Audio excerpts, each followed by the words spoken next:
Direto da redação. Nós vamos agora ao Rio de Janeiro porque o novo mandado de prisão contra o ex-presidente da Alerj, Rodrigo Bacelar, não foi motivado por fatos novos. Eu vou explicar aqui. Na sexta-feira, o Rodrigo Bacelar, ele foi preso pela Polícia Federal na casa dele, uma casa dele em Teresópolis, e foi levado e está preso. Mas o que aconteceu de novo para o Rodrigo ser preso? Nada. O Rodrigo não fez contato com ninguém, estava em casa, teve uma reunião com deputados, com colegas parlamentares. Mas por que então foi decretada a nova, o Rodrigo Bacelar foi levado preso? Simplesmente por uma razão. Porque havia anteriormente um mandado de prisão contra ele, ele foi preso, e a Alerj, a Assembleia Legislativa, teve a prerrogativa de chegar e fazer o seguinte: ele não vai ficar preso, porque essa é uma prerrogativa, o parlamento pode fazer isso porque ele tem furo de prerrogativa. Então, para prender um deputado federal, estadual, um senador, no caso do senador, o Senado tem que autorizar. No caso da Câmara de Deputados, a Câmara de Deputados tem que autorizar. E no caso das Assembleias Legislativas, as Assembleias elas têm que autorizar a prisão dos deputados. Mas então o que aconteceu, você vai entender por quê. Vamos primeiro à reportagem aqui com o Vladimir Platonov e depois eu vou detalhar melhor, eu vou explicar. Vamos à reportagem. É como o povo diz no popular, o Rio de Janeiro não é para amadores. Não bastasse toda essa confusão na Alerj, agora vem hoje, no final da tarde, a notícia da prisão do ex-deputado Rodrigo Bacelar, que foi divulgada pela Polícia Federal. A ordem de prisão, como você disse, foi expedida pelo Supremo Tribunal Federal. A prisão aconteceu na casa que Bacelar tem na Serra do Rio de Janeiro, no município de Teresópolis. Ele responde pelo vazamento de informações durante a prisão do também ex-deputado TH Joias em setembro do ano passado, que teria algum tipo de relação com o Comando Vermelho, o que é negado por Bacelar. Lembrando ainda que Bacelar foi cassado e tornado inelegível em julgamento do TSE na última terça-feira, junto com o ex-governador Cláudio Castro. O ex-presidente da Alerj foi encaminhado agora, no final da tarde, para a carceragem da Polícia Federal e em seguida irá para o sistema prisional do Estado. A defesa de Bacelar se pronunciou em nota e disse o seguinte, que desconhece os motivos da prisão e classificou esta prisão como indevida e desnecessárias. E nós ficamos aqui na espreita, pois no Rio de Janeiro tudo pode mudar. Olha só, deixa eu explicar. Por que o Rodrigo foi preso nessa segunda fase aí? Porque quando o TSE julgou um processo na terça-feira, foi por abuso do poder político, abuso na eleição de 2020. Foi 2022 a eleição, não foi? Foi 2022. No caso CEPERJ, ele foi condenado à inelegibilidade e cassação do mandato eletivo. Então o Rodrigo ele teve o mandato cassado e ficou inelegível. Quando ele perde o mandato, ele perdeu o foro de prerrogativa. E como o alvará de soltura dele foi, na verdade, uma prerrogativa da Alerj, quando caiu o mandato dele de deputado, o ministro Alexandre de Moraes, de ofício, mandou prender. Olha, agora ele já não é mais deputado, então agora manda recolher, manda levar para cadeia. Era necessário? Na minha avaliação, não. Desnecessário. Por que prendeu o Rodrigo? O Rodrigo representava uma ameaça, as medidas cautelares são por quê? É porque ele é deputado, ele pode representar alguma ameaça, ele perdeu o mandato, então logo, porque mandar prender? É medida excessiva do Alexandre de Moraes, isso ao meu ver. Mas foi muito mais, eu acho, para gerar narrativa, gerar comoção, do que propriamente qualquer prender e confinar, dizer que prendeu, do que propriamente resultar em qualquer medida efetiva, seja coibir qualquer ato eventualmente errado que o presidente da Alerj, o ex-presidente da Alerj, estivesse fazendo. Então foi o único fato novo. O Rodrigo não fez nada além do que ele já é acusado, aí não fez nada além, nada. Ele ficou em casa. Então Alexandre de Moraes mandou prender, mandou recolher, mandou levar para cadeia. Ponto. E uma curiosidade, foi no final da tarde, se eu não me engano. Ele já estava em casa, né? À noite. Por mais que ele tivesse saído, mais 6 horas, se eu não me engano, ele tem que estar em casa. Depois das 18 horas, a Polícia Federal chegou na casa do Rodrigo. Não era horário para se cumprir o mandado. É isso que eu ia te perguntar. Poderia no final da tarde, início da noite? Não era horário, mas por que eles levaram? Porque eles chamaram, o Rodrigo saiu de livre, espontânea vontade, foi lá fora, tem aqui o mandado, mandou recolher, vamos embora, vamos. O Rodrigo foi. mas cumprir o mandato fora de hora. Que aí então ia ter que ficar para o outro dia. Então ali ele foi. O Rodrigo Bacelar foi. Esse é um detalhe. Agora a questão, Rodrigo Bacelar vai ficar preso? Vai. Por que o Rodrigo Bacelar vai ficar preso? Porque a questão não é jurídica.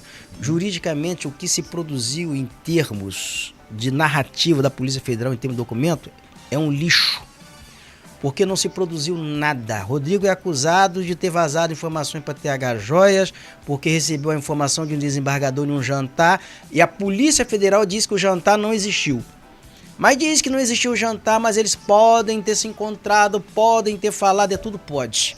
Então nada efetivamente, tem nada de positivo nisso, não tem nada concreto nisso. É uma das maiores aberrações, que existe naquilo dali. Aí prenderam. TH Joias era o quê? Era um deputado diplomado pela Justiça Eleitoral, teve partido político para disputar a eleição, e se ele é parlamentar, está no exercício do mandato, que a Justiça diplomou, qual o problema de um presidente de Aleste falar com ele ao telefone? Então ele foi preso por falar no telefone com outro parlamentar, com outro deputado diplomado pela Justiça Eleitoral. Você acha então que a situação não foi jurídico, foi político? A situação no Rio de Janeiro hoje, ela é política. 100% política? 100%, eu não vou dizer você 100% política. Não, mas 90%... No episódio de Rodrigo para Rodrigo estar preso, hoje, é 100% político. Agora, você tem outros casos que vão emergir, que vão surgir ali, porque aí eu já não tenho, como eu não conheço, eu não sei, mas eu sei que vai surgir, envolvendo outros deputados, que eu não diria que é 100% político. Então tem fatos que estão relacionados à prática de crime envolvendo deputados? Tem, mas não é o Rodrigo. O Rodrigo não tem ligação com o Comando Vermelho, nunca teve. Tô falando que eu conheço, sei quem é, conheço o Rodrigo. Não tem ligação nenhuma, ligação zero com o Comando Vermelho. Duvido que o Rodrigo tenha qualquer tipo de pedido endereçado, que o Rodrigo seja porta-voz, essas narrativas, isso cai. Isso cai. Tem várias ilegalidades, teve quebra de cadeia de custódia durante a apreensão dos aparelhos celulares de Rodrigo, tá lá. Agora, só que o cara provar isso, ele vai levar tempo. Ele vai levar tempo até fazer isso.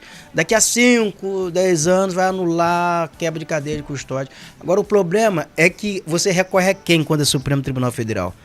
E Alexandre de Moraes, como constitucionalista, me desculpe, eu já abandonei os livros, eu como estudante de Direito, os livros de Alexandre de Moraes há algum tempo, quando ele me prega, ele me defende relativismo para garantias fundamentais para os outros e garantias fundamentais absolutas para ministros do STF.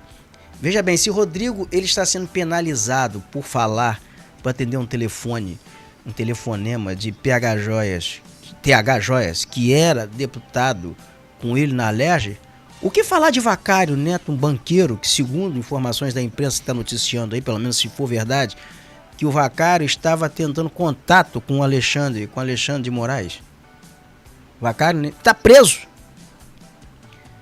E outra coisa também, agora no Espírito Santo, o governador Renato Casagrande, ele falava ao telefone com o mesmo desembargador Macário Neto tentando intervir em decisões de um prefeito no Espírito Santo, prefeito alinhado a ele, fazendo pedido, e o Macário Júdice, perdão, o Macário Júdice no telefonema, numa mensagem com o governador Renato Casagrande, ele responde o seguinte, quer tratar com carinho, quer fazer e acontecer, e depois do caso resolvido, uma decisão favorável, antes mesmo da publicação, ele responde, resolvido. O Alexandre de Moraes acaba de excluir o Renato Casagrande de qualquer investigação, dizendo o seguinte, que foi uma comunicação institucional. Mas institucional como? Foi documento? Foi ofício? Não, foi mensagem celular. O Rodrigo não pode falar com o TH Joias, que é outro parlamentar. O Rodrigo não pode falar com o Macário Júdice. O Casagrande pode. Nada demais, não acho que Casagrande tenha cometido crime também, não, mas nada demais. Mas é 2 pesos e uma medida. Isso que eu estou te dizendo. Então o problema hoje no Rio de Janeiro ele é político. O problema no Rio de Janeiro, as pessoas não estão interpretando isso, algumas ainda não conseguiram visualizar. Há um movimento contra a eleição da direita no Rio de Janeiro e quem tem qualquer alinhamento com a direita no Rio de Janeiro vai passar por isso, vai enfrentar isso. Vai ter está na alça de mira, porque querem viabilizar a eleição de um governador alinhado a esse movimento de direita no Rio de Janeiro.